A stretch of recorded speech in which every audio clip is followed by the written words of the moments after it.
Êxodo capítulo 3, diz assim, primeiro vamos ler do versículo 1 ao versículo 7. Fala assim: Moisés pastoreava o rebanho de seu sogro Jetro, que era sacerdote de Midian. Um dia levou o rebanho para o outro lado do deserto e chegou a Horebe, o monte de Deus. Ali o anjo do Senhor lhe apareceu numa chama de fogo que saía do meio de uma sarça. Moisés viu que, embora a sarça estivesse em chamas, não era consumida pelo fogo. Que impressionante, pensou, por que a sarça não se queima? Vou ver isso de perto. O Senhor viu que ele se aproximou para observar. E então, do meio da sarça, Deus o chamou: Moisés, Moisés. Eis-me aqui, respondeu ele. Então disse Deus: não se aproxime, tire as sandálias dos pés, pois o lugar em que você está é terra santa. E disse ainda: eu sou o Deus de seu pai, o Deus de Abraão, o Deus de Isaque, o Deus de Jacó.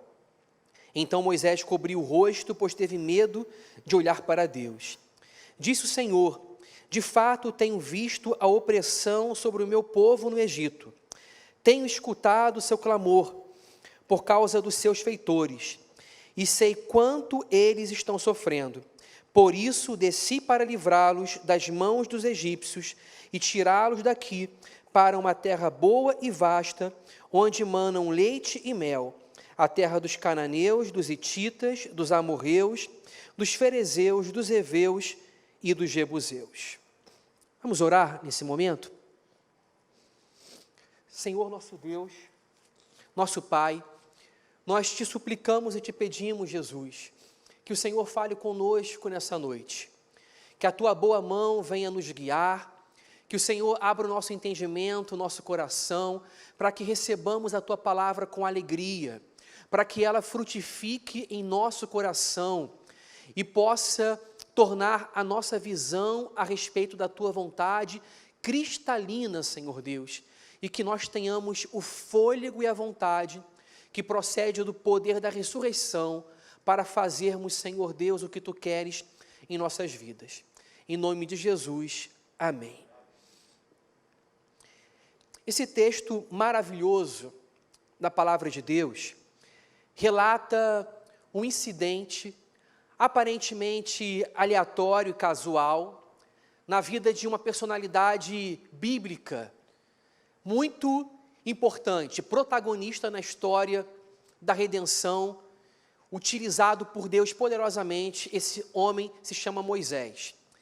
O encontro que ele tem com Deus é conhecido como o encontro com Deus na sarça ardente. Moisés, ele havia fugido do Egito. Ele vivia no Egito sob dois mundos. Ele vivia uma espécie de crise existencial e vivia essa ambivalência de ter o pé em dois mundos. Ele não sabia exatamente se ele era um egípcio ou se a sua identidade era uma identidade hebreia.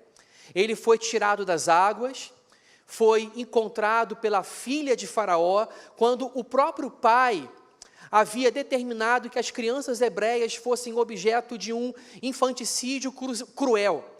E ela viu formosura e beleza na vida de Moisés. Tomou Moisés das águas, desobedecendo a ordem do seu próprio pai, para criá-lo como filho adotivo dentro da corte egípcia. Ela pagou para uma ama de leite amamentá-lo até quando ele chegasse à idade própria para desmamentar. E essa mulher foi a própria mãe de Moisés. Então Moisés, ele viveu essa ambivalência de dois mundos. Ele era hebreu, ele foi adotado pela filha do faraó, mas foi amamentado pela sua própria mãe até uma certa idade. E já então adulto, como filho de Faraó, como filho da filha de Faraó, vivendo a cultura egípcia, incorporado no Egito, ele tem uma crise existencial quando ele vê um egípcio batendo e maltratando um hebreu. Ele se levanta para defender o hebreu, ele mata o egípcio, enterra o corpo do egípcio, e quando o seu crime, o seu atentado é descoberto, Foi descoberto não simplesmente que ele havia matado um hebreu, mas foi descoberto então que ele havia se rebelado contra o próprio Egito, porque ele tomou no seu coração partido pelos opressores, partido pelos oprimidos e não partido pelos opressores. Então Moisés ele foge, ele sai do Egito como foragido e ele vai para o deserto de Midian. No deserto de Midian, ele se casa com a filha de um homem local chamado Jetro. Ele trabalha ali como pastor de ovelhas e ele vive uma vida pacata por 40 anos, deixando para trás essa sua identidade ambivalente, onde ele colocava um pé em dois mundos, o pé no mundo hebreu e outro pé no mundo egípcio. Afinal de contas, quem era Moisés? Essa era a pergunta que ele carregava dentro de si, nesse tempo que ele vivia na obscuridade e no ostracismo no deserto de Midian. Quem eu sou? Essa era uma pergunta latente em Moisés. Ele não foi criado, ele não continuou na corte egípcia, nem continuou também junto à sua família hebreia. Ele foi para o deserto de Midian e começou então a viver uma outra vida, com uma outra família, vivendo então uma terceira história. Qual era a história de Moisés? Quem era Moisés? Qual era a sua identidade? O interessante é que nesses 40 anos no deserto de Midian, Moisés, antecipadamente, ele começa a aprender de Deus o que significa uma experiência de desintoxicação no deserto. Ele haverá de peregrinar com o povo hebreu por 40 anos no deserto. E o deserto é uma experiência onde Deus reconfigura a nossa identidade, onde Ele nos mostra que nós precisamos de pouco, onde nós aprendemos que o básico da vida é o próprio Deus. O deserto nos mostra que nós precisamos do básico, e o básico da própria vida é Deus. Moisés viveu os seus primeiros 40 anos de desintoxicação no deserto de Midian. Aliás, os primeiros 40 anos foram no Egito, o segundo período de 40 anos foi no deserto de Midian, mas foi o primeiro período de 40 anos dele no deserto, para depois de viver outros 40 anos no deserto, mas agora com o povo hebreu. Deus, Ele nos chama para o deserto, para falar ao nosso coração, para nos desintoxicar e para definir também o sentido da nossa própria identidade. Estava ali um homem que vivia uma identidade ambivalente de dois pés, um pé no mundo hebreu e um pé no mundo egípcio. Quem era Moisés? Agora ele estava com o pé em outro mundo, ele estava no deserto de Midian. E um belo dia, vivendo a sua rotina pacata, vivendo aquela obscuridade muito diferente dos holofotes da corte egípcia, Moisés estava fazendo o que fazia todos os dias. Ele estava pastoreando o rebanho do seu sogro Jetro. E ali então, no deserto de Horebe, na montanha de Horebe, apacentando o rebanho do seu sogro Jetro, ele vê algo que era rotineiro e comum no deserto. Ele vê um arbusto do deserto inflamado por labaredas de fogo, envolto em chamas. Isso era comum no deserto. E por que era comum? Porque no deserto, com gravetos secos, o sol incidia e havia uma espécie de queimada. Os gravetos secos, eles facilitavam e geravam então, nessa combinação com o sol que incidia, gerava queimadas. E Moisés, ele vê mais uma queimada. Ele vê um arbusto, uma moita, incinerado por fogo. Mas o que era diferente naquele dia, era que Moisés, ele via uma queimada que não se queimava. Ele via um arbusto seco do deserto, onde o resultado daquelas labaredas não era consumir aquela madeira, aquela espécie de lenha natural, e transformá-la em cinzas, poeira e fumaça. Moisés, ele vê um arbusto que não se consome. E isso que foi absolutamente estarrecedor para Moisés.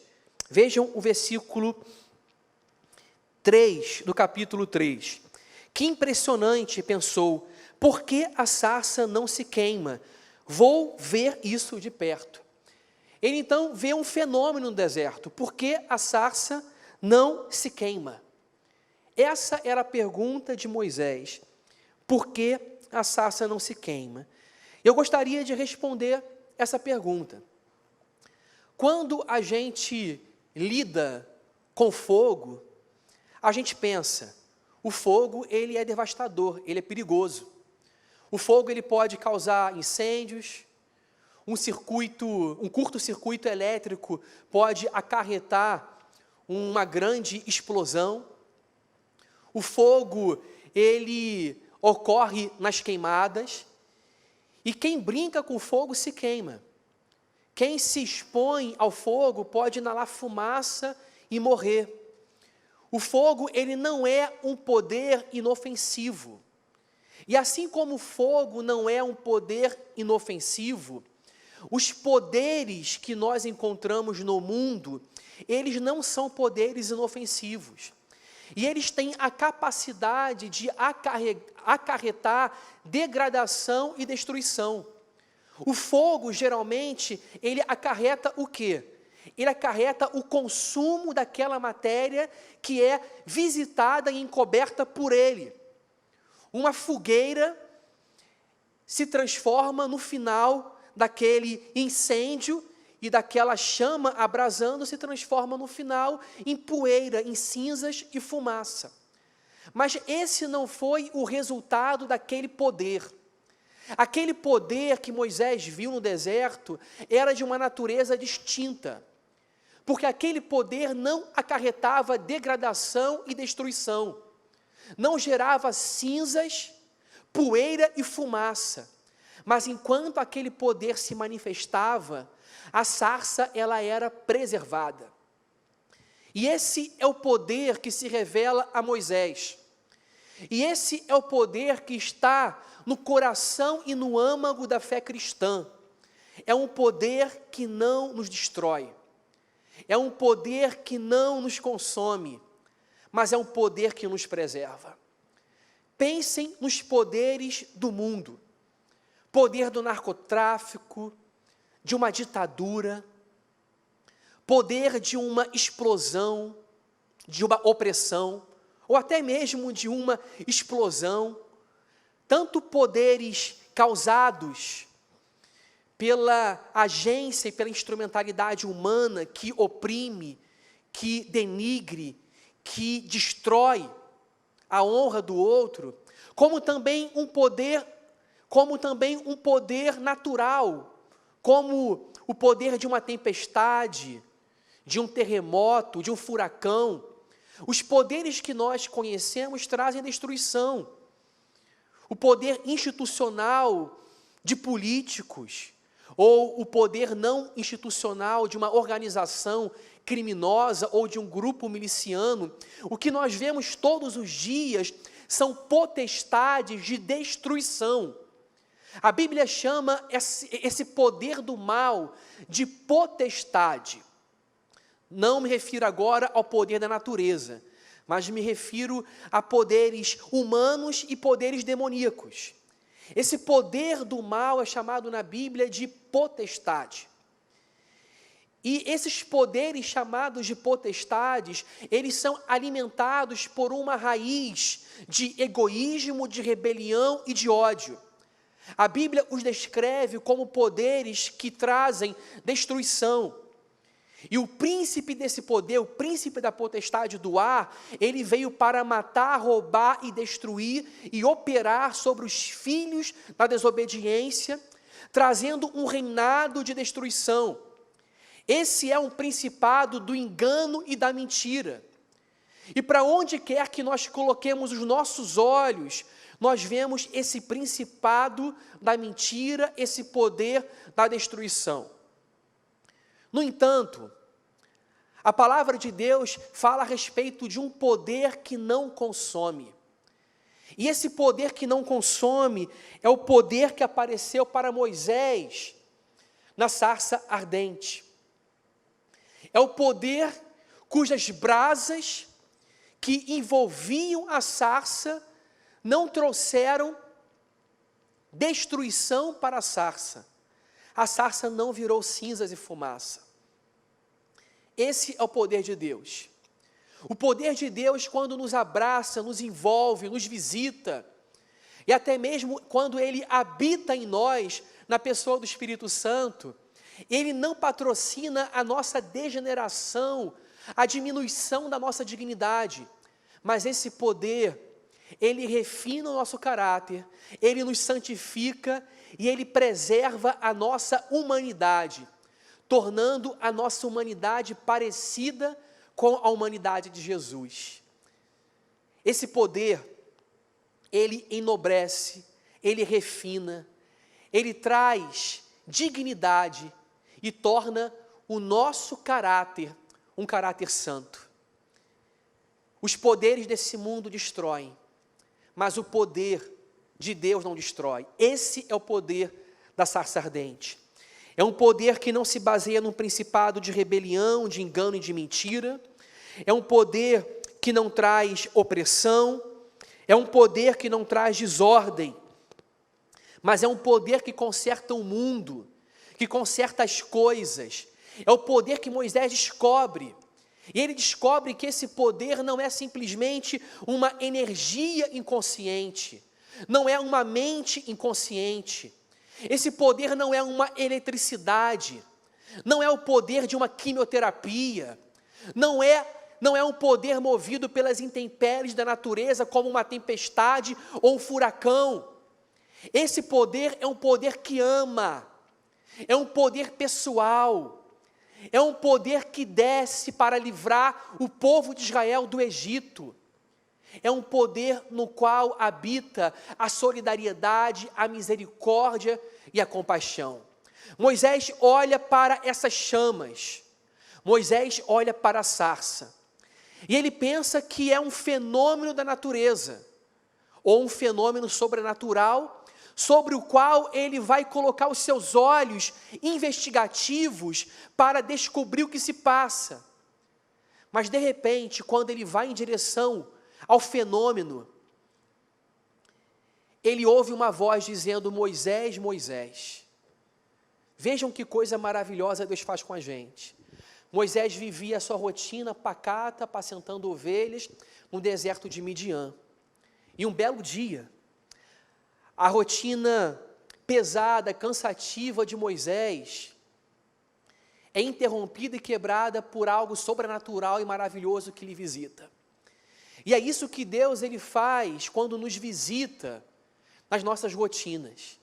Sob a ditadura da rotina, a gente pensa que a vida é só comprar, consumir, trabalhar, se divertir, coisas que são até legítimas, mas que pelo seu uso abusivo tornam a nossa vida vazia, insossa e sem nenhum sentido transcendente.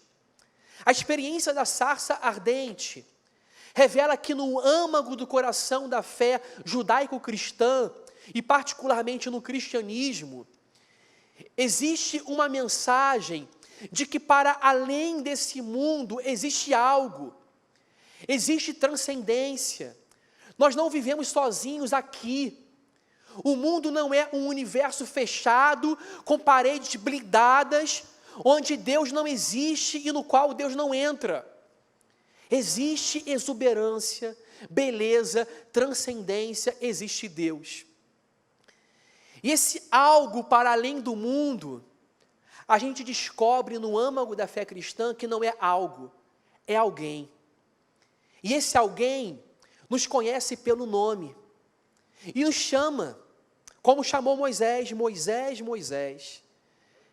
Ele vai em direção à sarça para descobrir o que está acontecendo.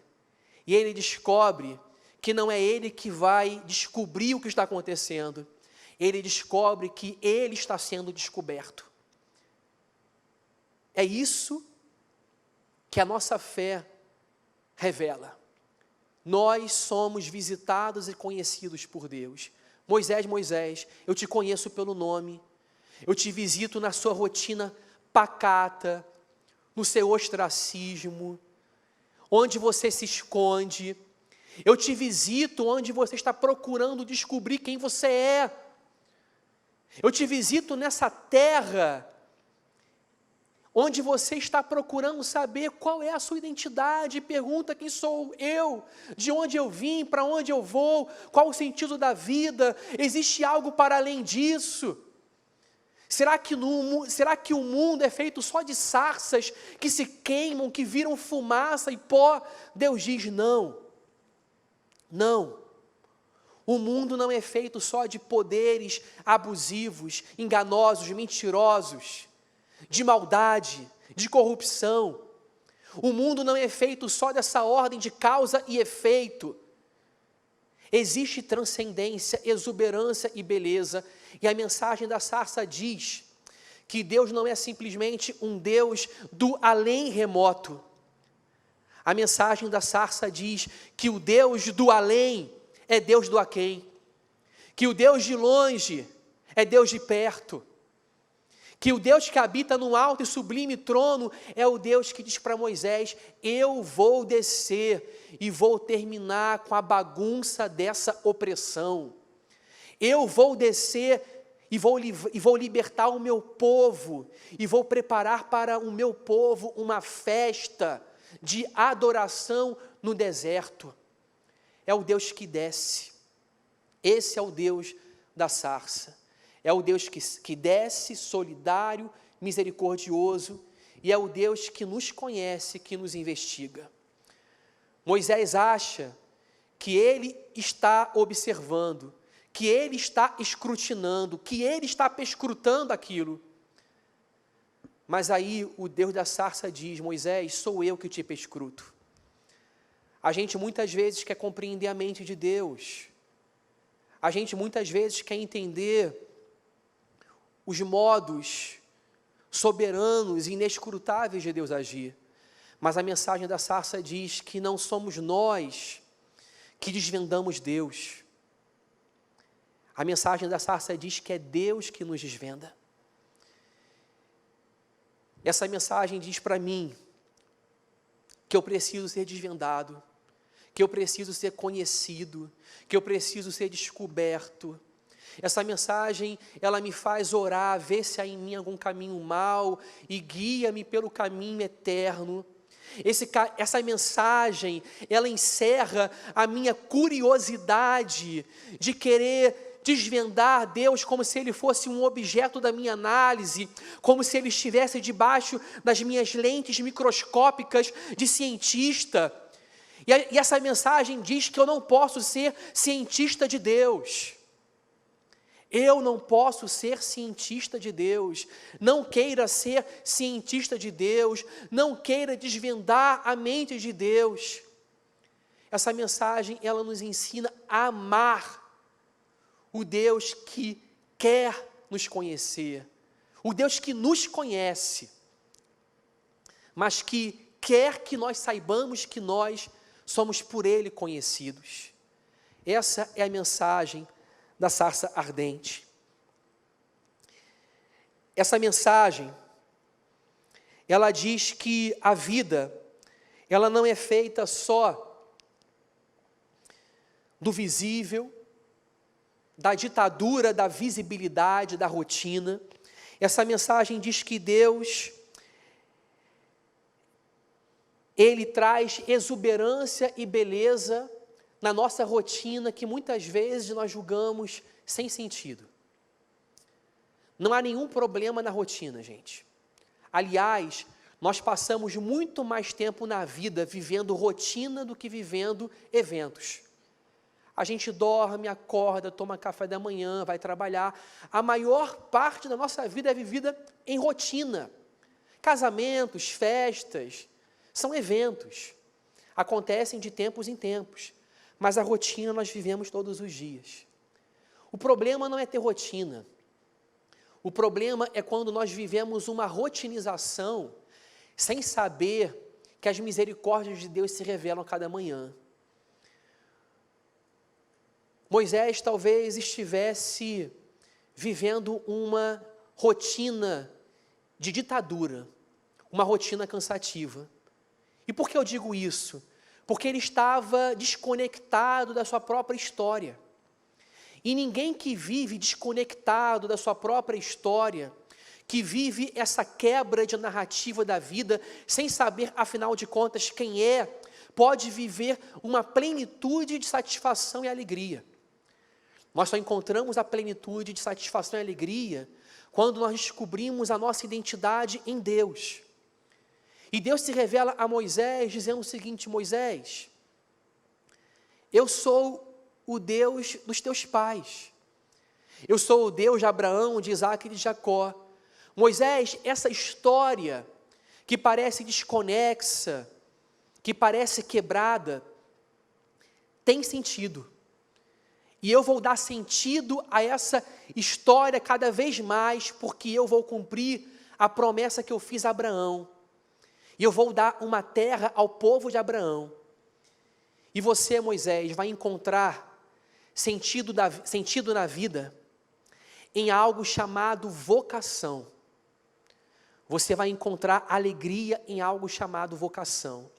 Eu vou dar a terra que eu prometi à descendência de Abraão, e você foi escolhido para ser um instrumento através do qual esse povo será liberto do seu cativeiro para encontrar liberdade. Moisés, eu vou te usar como libertador. Na nossa rotina, nós precisamos e temos urgência e necessidade de encontrarmos algo que se chama vocação.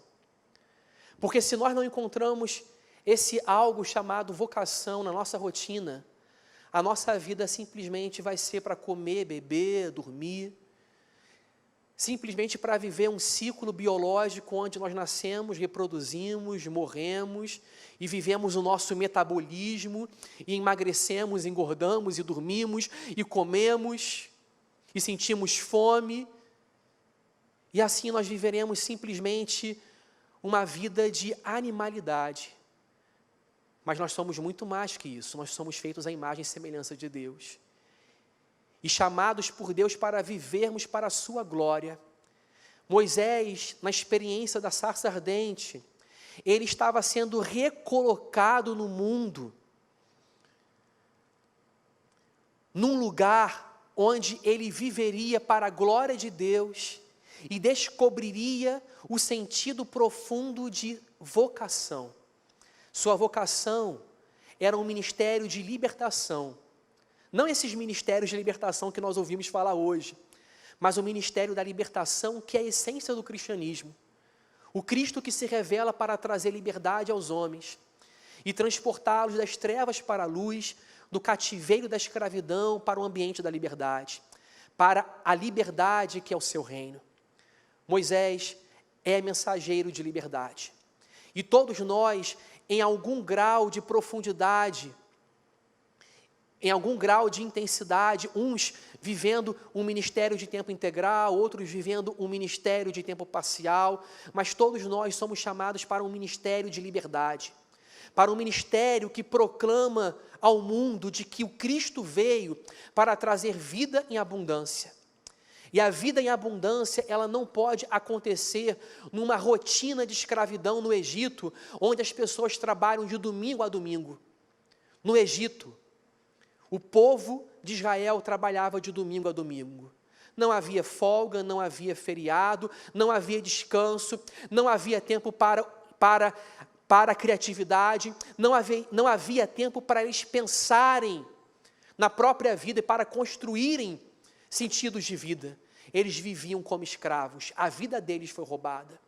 E o ministério de Moisés é direcionado para que ele vá a essa gente, trazendo a redenção de Jeová, mostrando que a vida do homem não pode ser subtraída e roubada pela escravidão do Egito. Nós vivemos a escravidão dos nossos Egitos contemporâneos, vivendo numa sociedade que só compra, que só se diverte, que só consome, que corre atrás do vento, que busca simplesmente aquilo que se vê e não busca viver no exercício da fé, cuja natureza é viver não pela vista, mas por aquilo que não se vê, crendo nas promessas de Deus. Deus veio a Moisés, e a minha oração é para que Deus ele venha até nós, hoje, no século 21, num mundo de muito barulho, de muita sirene, de muitas redes de intercomunicação, num mundo de computadores interconectados, de velocidades que transpõem as distâncias de oceanos. Antes o homem viajava a pé, depois de camelo, depois através de caravelas. Hoje o homem vai à lua. Mas a necessidade do homem continua sendo a mesma, porque tanto quanto o povo hebreu foi escravo no Egito, nós vivemos num mundo que as pessoas continuam vivendo debaixo do cativeiro da escravidão do pecado. E pecado não é simplesmente transgredir uma norma e uma lei. Pecado significa não viver a liberdade da plenitude de vida que Deus veio trazer. A vida da Trindade é uma vida de liberdade. Viver fora da Trindade é viver uma vida de escravidão. E o chamado de Moisés é: venham para Deus. O chamado de Moisés é o chamado de Jesus: vinde a mim, todos que estáis cansados e sobrecarregados, e eu vos aliviarei. É a vocação da liberdade. E a vocação da liberdade é a vocação cristã, é a vocação de Jesus e é a nossa vocação. Que Deus chame a sua e a minha atenção, porque um dia, trabalhando, como nós sempre trabalhamos, uma chama pode se acender. E aí eu vou dizer o seguinte, comigo mesmo, eu vou me virar para lá e vou ver o que se passa, por que a sarça não se queima? E então eu olho para a sarça para investigá-la, e Deus fala: não é você que me investiga, sou eu que investigo você, que conheço os seus pensamentos, e te chamo pelo teu nome, Moisés, Moisés. Ele me conhece. É o que a sarça diz. Que Deus possa chamar a sua atenção através da sarça, porque Ele continua fazendo o que Ele fez com Moisés. Que Ele quebre a nossa rotina e nos leve para algo chamado vocação, ministério que chama os homens para a liberdade. Amém? Vamos orar em nome de Jesus. Vamos orar. Vamos orar para que Deus aplique essa palavra, essa mensagem em nossa vida, em nossos corações.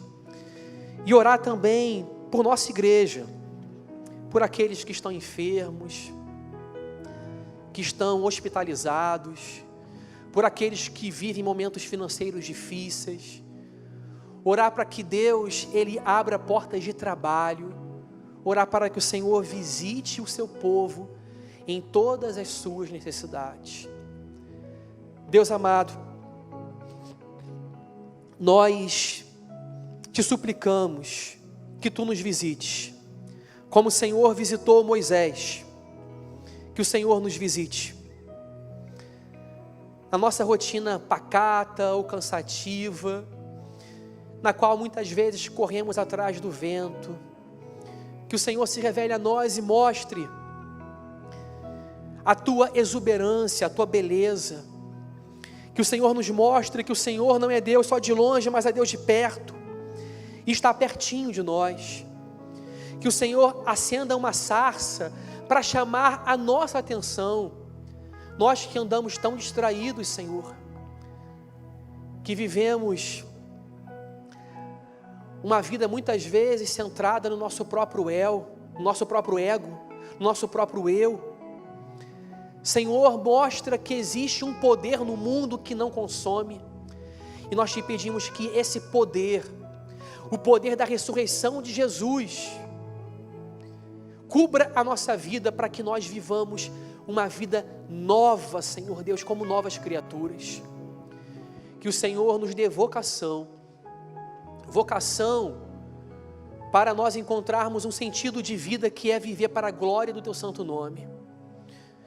Vocação não é viver um ministério institucional, não significa necessariamente ter um título, ou ser pastor, um presbítero, um diácono.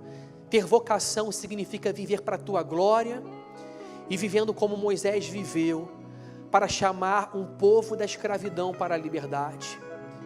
Que a liberdade comece hoje e agora no nosso lar, Senhor.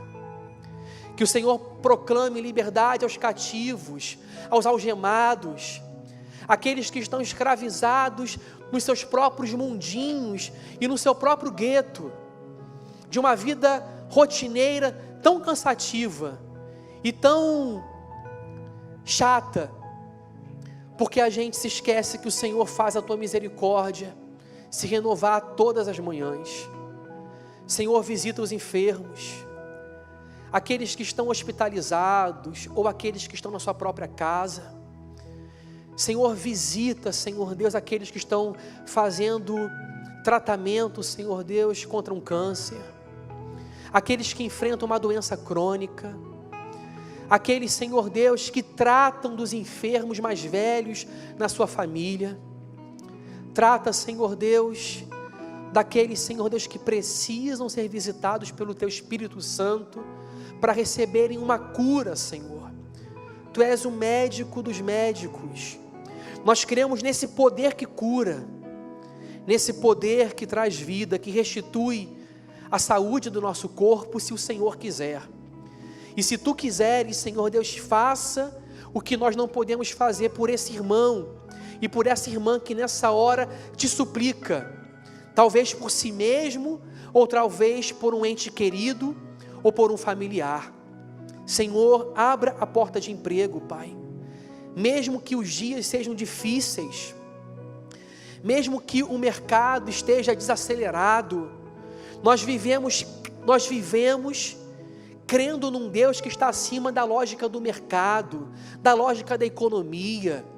Nós confiamos num Deus que abre portas, que faz o justo prosperar, mesmo num momento de escassez. Senhor, faça os rios brotarem no deserto. Restaura a nossa sorte como as torrentes do Negueb, Senhor Deus. Os que saem andando e chorando enquanto semeiam, que voltem com júbilo, trazendo os seus feixes. Que seja, Deus, um tempo de colheita e de alegria, Senhor Deus, pois mesmo que a tristeza dure a noite, a alegria virá pela manhã. Senhor, consola o coração do nosso irmão e da nossa irmã, que está em depressão, que está triste, Senhor, prostrado, Senhor Deus, diante de tudo que está acontecendo no mundo, triste pelo seu emprego, pelos seus negócios, triste por estar distante, Senhor, de quem ama.